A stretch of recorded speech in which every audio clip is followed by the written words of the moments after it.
Hello दोस्तों, कैसे आप सब। आशा करते हैं आप सभी लोग बहुत ही बढ़िया होंगे। दोस्तों, इस वीडियो में हम बताएंगे आपको कि आपको क्या क्या डॉक्यूमेंट्स लगाने हैं। जैसे क्या है कि जब आपकी डीबी होगी, डीबी में डॉक्यूमेंट्स ले जाने होते हैं। हालांकि जब आपकी डीबी होगी, इसके पहले एक नोटिफिकेशन आएगा और उसमें बताया जाएगा कि आपको क्या क्या डॉक्यूमेंट्स ले जाने हैं। लेकिन होता क्या है कि कुछ डॉक्यूमेंट्स ऐसे ऐसे होते हैं जिन्हें हम क्या है कि जल्दी तैयार नहीं कर सकते, उनमें टाइम लग जाता है। जैसे निवास है, आय है। हालांकि ये आपकी हमेशा पुरानी ही लगेगी, वो मैं अभी आपको वीडियो में बताऊंगा। बाकी कुछ चीज़ें ऐसी होती हैं, जैसे मान लो कि आपके पैन कार्ड में या आधार कार्ड में कोई समस्या है, तो अब जैसे मान लो नोटिफिकेशन आएगा 2 दिन के बाद डीबी है आपका, तो इतनी जल्दी आप करेक्शन नहीं करा सकते। तो क्या करेंगे, इसलिए हम कुछ आपको जो 7 से 8 लगभग 8 वो डॉक्यूमेंट बताएंगे जो बहुत ही ज़रूरी है, कंपलसरी है। क्योंकि जब आपका डीबी का नोटिफिकेशन आएगा उसमें भी बताया जाएगा कि ये डॉक्यूमेंट्स आपको लेके आने हैं। तो वो 8 डॉक्यूमेंट्स अभी हम आपको बताते हैं कौन कौन है, तो इन्हें आप सब तैयार कर लें। ठीक है, देखिए।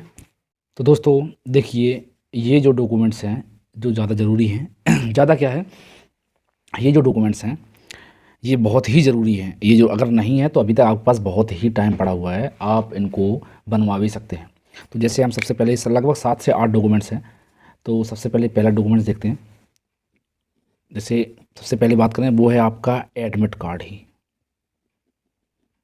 एडमिट कार्ड, ये जो एडमिट कार्ड है इसको आप संभाल कर रखें। जब डॉक्यूमेंट वेरिफिकेशन होता है इसकी भी आवश्यकता पड़ सकती है। इसके बाद नंबर दूसरा पड़ता है हमारा, जिसे हम बोल सकते हैं एप्लीकेशन फॉर्म, जो आपने भरा है। एप्लीकेशन अगर नहीं है, ये तो होगा ही, अभी परीक्षा हुई है, ये नहीं हो सकता है। ये क्या, लोगों का कम निकलता है, क्योंकि फॉर्म भर गया उसके बाद लोग भूल जाते हैं। और अब तो मोबाइल का ज़माना है, लोग मोबाइल में रख लेते हैं। हालांकि मोबाइल में होगा तो आप मोबाइल से भी इसको निकाल कर अपनी फ़ोटो कॉपी बना कर रख सकते हैं इसकी। नहीं है तो अभी वेबसाइट पर कुछ दिनों तक अवेलेबल रहता है, तो वेबसाइट से आप निकाल सकते हैं। उसके बाद नंबर 3 की बात करते हैं हम, वो है कास्ट सर्टिफिकेट। अब कास्ट सर्टिफिकेट 2 प्रकार का होता है। जाति प्रमाण पत्र जिसे हम बोलते हैं जाति, या बोलते हैं कास्ट सर्टिफिकेट, या प्रमाण पत्र खुद भी कह सकते हैं, या प्रमाण पत्र। तो ये जो प्रमाण पत्र होता है इसमें क्या होता है कि जाति प्रमाण पत्र ये तो 2 प्रकार का होता है। एक तो ये केंद्र का होता है और एक राज्य का होता है, 2 प्रकार के होते हैं। लेकिन ये जो भर्ती है यूपी पुलिस, ये एक राज्य की भर्ती है, उत्तर प्रदेश की। किसकी है? यूपी की। तो इसलिए आपको राज्य वाला लगाना पड़ेगा। ठीक है, तो इसके लिए केवल राज्य वाला जो जाति प्रमाण पत्र होता है वो आपको लगाना पड़ेगा। उसके बाद बात करते हैं नंबर 4, और वही लगाना पड़ेगा जो आपने अपने फॉर्म फिलअप के टाइम भरा था, वही सेम चाहिए। अगर वो अलग होता है तो आपको डीबी से हटा दिया जाएगा। इसलिए ये बहुत ज़रूरी है, आपका जाति प्रमाण पत्र सेम होना चाहिए। जो आपने उसमें नंबर भरा है वही नंबर इस पर लिखा होना चाहिए। हम बात करते हैं नंबर 4, निवास, या जिसे हम कह सकते हैं डोमिसाइल। ये भी जब आपने फॉर्म फिलअप किया होगा तो ये आपने भरा होगा। जब आपने ये भरा होगा डोमिसाइल, तो वही सेम डोमिसाइल चाहिए, वही निवास प्रमाण पत्र में चाहिए जो हमने फॉर्म भरते टाइम भरा था। नहीं है तो उसको ढूंढ लीजिए, मिल जाएगा। उसकी फ़ोटो कॉपी काम चल सकती है, ओरिजिनल नहीं है। वैसे तो आपको ये सभी ओरिजिनल रखने हैं। ये तो हालांकि प्रिंट आउट निकलते हैं, लेकिन ये दोनों ओरिजिनल होते हैं तो ओरिजिनल ही रखने हैं, इसमें कोई कोताही नहीं बरतनी है। नंबर 5 हम बताते हैं 10th मार्कशीट। 10th की मार्कशीट तो सभी के पास होती है, क्योंकि जब लोग फॉर्म भरते हैं तो 10th की मार्कशीट लगती है, इसलिए 10th की मार्कशीट सबके पास होगी। तो एक तो 10th की मार्कशीट चाहिए, क्योंकि उससे क्या होता है, जब डॉक्यूमेंट्स वेरिफिकेशन होता है तो आपके 10th की मार्कशीट में जो नेम होता है वो, और आपकी एक आईडी होती है, वो नाम और ये एप्लीकेशन जो एडमिट कार्ड का जो नाम है वो मैच कराते हैं क्या सेम है या नहीं है। अगर ये अलग हो जाते हैं तो फिर दिक्कत हो जाती है। ठीक है, इसलिए 10th की मार्कशीट। हाँ, कभी कभार क्या होता है, और 12th की मार्कशीट देखिए, फिर बताते हैं 12th की मार्कशीट, ये दोनों। अच्छा, कभी कभार क्या होता है कि लोगों के नाम में गलती होती है, माता या पिता के नाम में गलती होती है, कभी कभी खुद के नाम में गलती होती है, कहीं ए नहीं लगा है वहाँ एक्स्ट्रा ए हो गया। जैसे जैसे कोई भी नाम है, मान लो उसमें, जैसे मेरा ही नाम है, मोहित लिखा है मेरा नाम, तो होता क्या है, मान लो किसी के में यहाँ ए हो गया है ना, ऐसा हो जाता है, या मान लो लास्ट में ए बढ़ गया। तो इसके लिए क्या होता है, अभी आप बनवा सकते हैं। आप अपनी कचहरी में जा सकते हैं या तहसील में जा सकते हैं। तहसील में जाएंगे तो वहाँ जाकर आपको एक एफिडेविट बन जाएगा 10 से 20 रुपए का। वो एफिडेविट आप बनवा सकते हैं और वो एफिडेविट में आपको जो भी समस्या लो लिख दी जाएगी, उसमें मोहर लग जाएगी। तो आप जब डॉक्यूमेंट वेरिफिकेशन कराने जाएंगे तो उसमें बोल देंगे कि सर इसका मैंने एफिडेविट बनवाया था, ये मेरा नाम गलती से हो गया था। तो उसकी आप कोई टेंशन नहीं है, जैसे एफिडेविट लगाएंगे आप दिखाएंगे वो सब सही हो जाएगा। एफिडेविट ज़्यादा से ज़्यादा आते तो 10-20 रुपये के, लेकिन बनवाने में आप जानते हो उनमें थोड़ा समय लग जाता है, तो ज़्यादा से ज़्यादा 100 रुपये खर्चा आ सकता है बस, और आपका एफिडेविट बन जाएगा।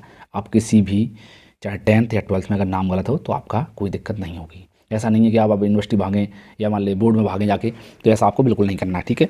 उसके बाद बात करते हैं नंबर 7वें नंबर की, वो है अपना फ़ोटो वोटो रखना। फ़ोटो जानते हैं, फ़ोटो रख सकते हैं आप। फ़ोटो वगैरह ले जाना, लगभग 8 से 10 फ़ोटो ले जाना है, क्योंकि कहीं 2 इकट्ठी लगेंगी, 4 लगेंगी, ऐसी हो सकती है कहीं। तो अगर एक्स्ट्रा भी हो जाता है तो कोई नुकसान वाली बात नहीं है।